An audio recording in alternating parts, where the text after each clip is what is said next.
Welcome to the ProteinMB podcast. I'm Jordan Sisiwa, and we're here with your voice for advancement of sustainable protein in Manitoba. It's a pleasure today to be talking with Connie McLellan. She's with Ducks Unlimited Canada.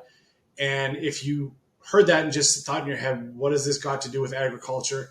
I'm with you on that because before this project and before getting started, I had no idea the impact Ducks Unlimited has on how farming is conducted in our wonderful country, coast to coast, and how much impact they have on creating sustainable farming. And Connie, I'm going to stop talking there and I'm going to let you jump into that and just kind of discuss with us how Ducks Unlimited gets involved in the agriculture industry.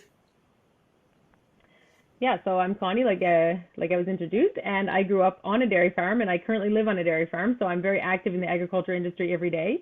And then I also work with Ducks Unlimited on the sustainability side. So it's two things I'm very passionate about, sustainability and agriculture and how they work together. So at Ducks Unlimited, all across the country, we offer programs for on-farm to increase sustainability, help water filtration, increase biodiversity, lots of great things that can all happen. They're called nature-based solutions, and they happen, farm scale all across the country. Fantastic. Well, okay, right there, you just caught my attention. Nature-based solutions. What are we talking about there? Because that's to me that's a brand new expression I've never heard. So can you talk there? Yeah, so a nature-based solution, it's basically working with nature to better your land, to better the environment around you. As we know, the closer we leave things to their natural state, the healthier that area is, that ecosystem, that biosphere. So what we try to do is leave land untilled, plant perennial forage that you leave there for years and years instead of, tilling it and planting a row crop every year. Leave lots of tree lines, leave just as much natural area as you can. We restore wetlands.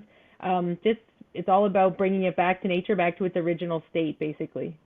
No, and I love that because I'm somebody that likes to get outdoors, and when you're Canadian, you take it for granted just how beautiful and lush our country is in most places. But I guess the next part about that is the impact of population growth, and with that comes the increase in needs and demands on products. So what are we kind of looking at for a long-term approach to this? Because we're going to need more and more food. So how does that play into what Ducks is asking of the agriculture? Mm-hmm. So with Ducks, we promote not clearing land. So that means that the land we already have in production needs to be more productive. So we need to be able to make more food per acre of land. So we can do things like that through precision agriculture, do a lot of soil testing to only put additives where needed, not to over fertilize any land, using natural fertilizers like compost. And then, like I said, using, restoring a wetland in a corner of your field. All the water goes there during a wet season of flooding, so you don't lose topsoil from your field. Keeping that good topsoil makes your field more productive. Planting tree rows, this stops any wind erosion, so again keeps that topsoil intact, and that topsoil is what's important for growing the best crops. Basically just working with nature to make that soil as healthy as it can be.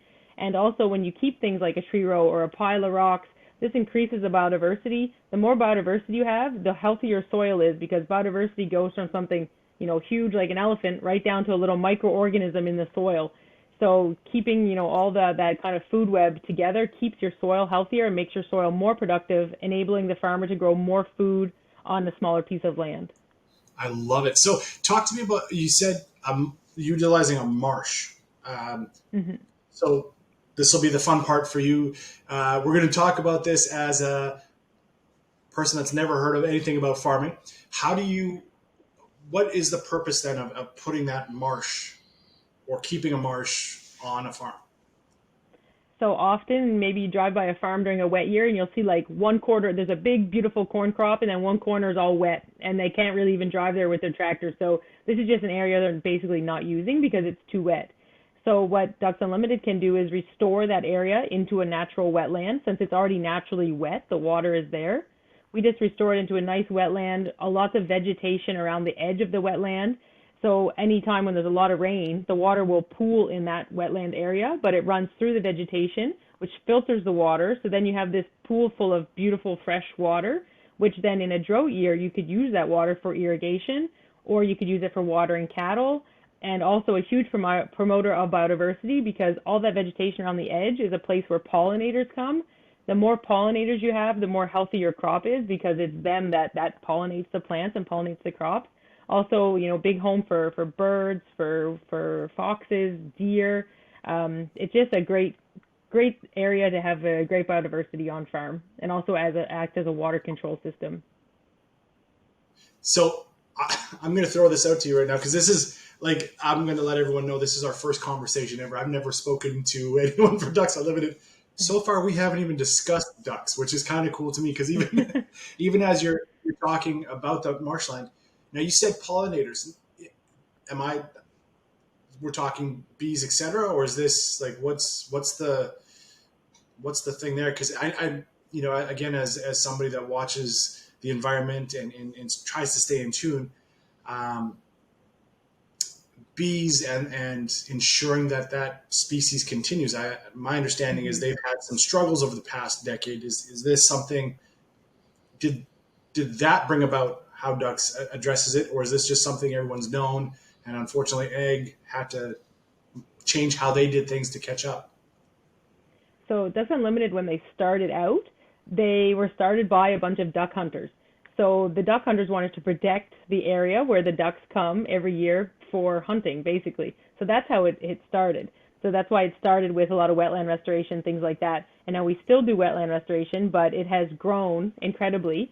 And now we have a whole sustainability section and a whole ag-focused section where we do lots of different programs. Like, yes, we restore wetlands on agricultural land, but we also do tons of other projects on agricultural land as well that have nothing to do with wetlands or ducks. So it started there, but it still does that, but it has branched out a lot. So Ducks Unlimited is now many things unlimited, I guess. And the pollinators, yeah. So as you mentioned, in the last years, bees have had a really hard time. They've lost a lot of habitat, a lot of kills because of pesticides, things like this. So what Ducks Unlimited are promoting, if you put in a restored wetland, we pay to plant all the plants all around it that create a home for the pollinators. We also have another program on farms where if you have kind of the edge of your fields that maybe aren't performing so well to grow corn or soybeans or something like that, we can pay the farmer per acre to turn those edge of fields, those margins as we call them, marginal areas. We'll plant what we call a pollinator pack. So we'll just plant a whole bunch of perennial forage, which is full of wildflowers and plants that make a great home for the pollinators. So we try to increase the pollinator habitat to kind of help them out to make their life a little bit easier because they are so important for every food we eat. From your coffee to your steak, everything and everything in between. A pollinator had a hand in that, so we really need to protect them. So something Ducks Unlimited is really focusing on recently is protecting biodiversity and protecting pollinators. Fascinating. So again, bringing it back to somebody like myself who's got that limited knowledge of farming in general. How does a farmer go about engaging with you? Because again, this is coming from ProteinMB. As we do these podcasts and we grow this one, we want the typical person like me who's just a consumer, not necessarily in the industry itself. We want people like that to understand what's going on the fields, and I think we're getting there. You're doing you're blowing my mind with it. I didn't realize ducks did as much as they did. But then from the flip side, how do farmers engage with you? So there's kind of a few different ways. Sometimes it's just the farmer themselves. So every province in Canada has a Ducks Unlimited team. So we also put out some information pamphlets through agricultural organizations to let farmers know that Ducks Unlimited are there to work with them. So then the farmer could call up their local Ducks office and say, hey, I have this piece of land that's full of water or this area of land that's not performing well. Could you guys come out and take a look? So then the Ducks Unlimited team goes out there, they check the land with the farmer, and they'll make an individualized plan for that farm that works with the farm management. So, each farm we can kind of do something special to their needs and to that area. And then we make it a plan and the Ducks Unlimited team implements it. It's always free for the farmer. Sometimes they're even paid to do it. So, it's great programs. And farmers care about their land. They care about sustainability. That's how they make a living. So, they have to do a good job and they want to do a good job. And most farms in Canada are family farms. So they've been there for generations and generations. So what's the definition of sustainability? That it's lasting for a long time. So as you can see, farmers, they've been sustainable for years and years, just without anybody kind of knowing that they were doing all these things. And now we're kind of, highlighting and bringing attention to it and seeing, all these great things farmers have done for years. And now we're offering those things in programs to other farmers as well. And then the other side of it is companies, such as McDonald's, for example, that buy a lot of beef. Maybe they would reach out to farms where they buy their beef and say, hey, we'll pay you guys to do these great programs on your land because it lowers, the carbon for their business as well. And, with a lot of corporate sustainability focus now, those big companies are looking for ways to lower their scope 3 carbon. So they're reaching out to the farmers who are considered scope 3 for a business, and they're helping them. They're paying for farmers to implement the good practices on their farm to help lower carbon and increase sustainability. Oh, and I love it because you just gave me the perfect segue into the next little bit. And I know we're going to just touch on this a little and not go too deep, but it is the discussion around a carbon footprint. So if you can kind of give us the bird's eye view, when we talk carbon reduction or a carbon footprint, what are we talking about? So farmers, that we do have carbon that's released whether through animals or through machinery, something like this. But the great thing about farms is we also have a lot of ways to store carbon. So it's called insetting the carbon. So you inset the carbon in the land so it doesn't go out into the atmosphere. So basically, if you could say my cow released this much carbon, but I haven't tilled this field for 10 years, so the carbon is kind of offset at a zero because not tilling holds that carbon in the soil. It's a carbon sink. Things like trees and soil are two huge carbon sinks, and farms have lots of those things. So they have the ability to kind of offset their own carbon, which is great. And actually, the dairy farmers of Canada have made the commitment to be carbon neutral by 2050. So this is a huge commitment, and but it's something that farmers are really working towards and really proud to be striving towards that goal. And like I said, because we have nature-based solutions for our carbon, we can kind of offset, machinery carbon can be offset by planting a row of trees or something like that. So it's kind of a neat space for farmers. Yeah, that's actually fascinating. I didn't realize, a new term for me on that one is that the carbon, capturing the carbon that way and the offset. How does that work? So is there kind of like a math equation? If I've got this much equipment and I've got this much land with trees and soil, that's how we know it balances out? Kind of. So the carbon market is pretty new in agriculture. So we're just kind of feeling our way forward at this time. So there's some new protocols being made, and it's kind of, like I said, it's new. There hasn't been one certain protocol decided on yet that, okay, we do it like calculate this and this for this. It's still kind of touch and go, it's a learning process. So we're trying, some farms are trying one protocol and then some are trying another, and then together the industry will come together to say, okay, what's the best way to calculate this or to show this? Because it's very difficult to quantify carbon sometimes, and to quantify, did it balance or not, and the carbon credits and the carbon market, it's all, a complicated and new space for farmers. So we're just slowly moving forward.